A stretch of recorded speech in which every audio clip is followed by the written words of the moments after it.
Аладдин мен Джиннің ғажайып саяхаты.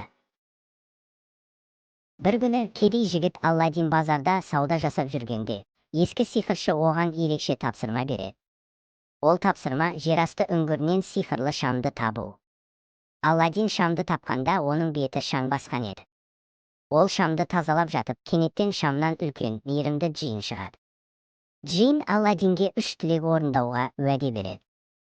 Аладдин шамның ішінен шыққан джинді көргенде таң қалды.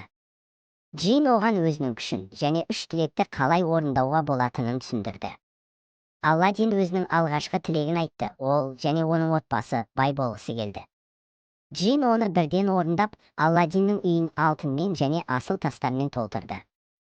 Енді Аладдин бай әрі бақытты болды. Аладдиннің екінші тілегі әлемнің ең керемет жерлерін көру. Джин оған сиқырлы кілем беріп, Аладдин мен Джин бірге саяхатқа аттанды. Олар биік тауларды, көк теңіздерді және керемет қалаларды аралады. Әрбір елде олар жаңа достар тауып, түрлі қызықты оқиғаларды бастан кешірді. Саяхат барысында Аладдин мен Джин бір күні қараңғы орманға тап болады.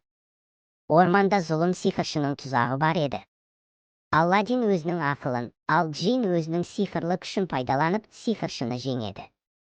Олар бірге қиындықтарды жеңіп, әділдік орнатады. Саяхат аяқталғанда Аладдин өзінің соңғы тілегін айтты. Ол әлемдегі барлық адамдардың бақытты болуын тіледі. Джин оның тілегін орындап, әлемді бақыт пен мейірімділікке толтырды. Аладдин мен Джин қайтадан үйіне оралып, Аладдиннің отбасы мен достарымен бірге бақытты өмір сүрді. Олар әрқашан бір-біріне көмектесіп, жақсы іс-әрекеттер жасады.